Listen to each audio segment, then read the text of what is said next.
Hello everyone, आज हम देखते हैं मैक्सिम इंजूरिया साइन डैमनम। तो ये जो मैक्सिम है ये टॉर्शियस लायबिलिटी का आधार मानी जाती है।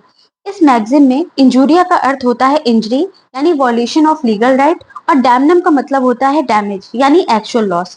तो इस मैक्सिम का मतलब हुआ violation of a legal right without causing any damage, यानी बिना किसी एक्चुअल लॉस के प्लेंटिफ के राइट्स को वॉल्यूशन होना। इस मैक्सिम को हम कुछ केसेस के थ्रू बहुत अच्छे से समझ सकते हैं। तो जिसमें पहला केस है एशबी वर्सेस वाइट का, जिसमें एक प्लेंटिफ जो कि वोटर था उसे एक ऑफिसर द्वारा वोट देने से रोक दिया जाता है। हालांकि बाद में वही कैंडिडेट इलेक्शन जीत जाता है जिसे प्लेंटिफ वोट देना चाहता था, बट फिर भी प्लेंटिफ लॉ ऑफ टॉर्ट के अंदर डैमेजेस की डिमांड करता है। तो कोर्ट ने यहाँ ये बात एक्सेप्ट की कि लॉ ऑफ टॉर्ट के अंदर डैमेजेस प्राप्त करने के लिए कोई पिक्यूनरी लॉस होना जरूरी नहीं है, सिर्फ लीगल राइट्स का वॉल्यूशन होना ही काफी है। तो इस केस में कोर्ट ने कहा कि क्योंकि वोट देना प्लेंटिफ का लीगल राइट था और भले ही उसके वोट ना देने से उसे कोई एक्चुअल लॉस ना हुआ हो, बट फिर भी क्योंकि उसके लीगल राइट्स का वॉल्यूशन हुआ है, इसलिए डिफेंडेंट यहाँ पर डैमेजेस देने के लिए लायबल होगा।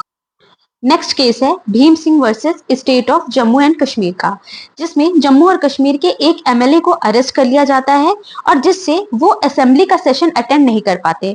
क्योंकि यहाँ पर प्लेंटिफ के लीगल राइट्स का वॉल्यूशन हुआ था, इसलिए कोर्ट ने प्लेंटिफ के लीगल राइट्स को रिकॉग्नाइज करते हुए डिफेंडेंट को 50,000 रुपए डैमेजेस देने के लिए लायबल माना। नेक्स्ट है damnum sine injuria. It means damage without any legal injury. तो जहां किसी व्यक्ति की बॉडी प्रॉपर्टी को तो नुकसान होता है या उसे फाइनेंशियल लॉस तो होता है, बट उसका कोई लीगल राइट डैमेज नहीं होता। जैसे कि ग्लॉसेस्टर ग्रामर स्कूल के केस में हुआ, जहां पर डिफेंडेंट जो कि एक स्कूल का टीचर था, उसने प्लेंटिफ के स्कूल के सामने ही अपना स्कूल खोल लिया, जिसकी वजह से प्लेंटिफ को अपने स्कूल की फीस कम करनी पड़ी और उसे फाइनेंशियल लॉस हुआ, जिस पर प्लेंटिफ डिफेंडेंट पर डैमेजेस के लिए वाद लाता है। लेकिन यहाँ कोर्ट ने कहा कि इससे संबंधित कोई भी रेमेडी कोर्ट के पास नहीं है, क्योंकि भले ही मॉरली ये चीज रॉन्ग हो, लेकिन डिफेंडेंट के एक्शन से प्लेंटिफ का कोई भी लीगल राइट वॉलेट नहीं हुआ है, इसलिए यहाँ पर वो डैमेजेस देने के लिए लायबल नहीं है। नेक्स्ट केस है mayor and company of Bradford versus pickles, जिसमें ब्रेडफोर्ड कॉर्पोरेशन डिफेंडेंट के ऊपर वाद लाते हैं कि डिफेंडेंट ने अपनी जमीन पर एक कुआं खोद लिया, जिससे कॉर्पोरेशन को मिलने वाले पानी की सप्लाई कम हो गई और इससे प्लेंटिफ को फाइनेंशियली लॉस हुआ। लेकिन यहाँ कोर्ट ने माना कि डिफेंडेंट कोई भी डैमेजेस देने के लिए लायबल नहीं है, क्योंकि उसने प्लेंटिफ के किसी भी लीगल राइट का वॉल्यूशन नहीं किया है।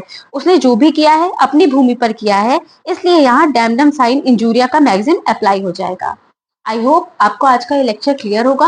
अगर आपको किसी भी तरीके का कोई डाउट है तो आप मुझे कमेंट सेक्शन में पूछ सकते हैं। And please like share and subscribe. Thank you.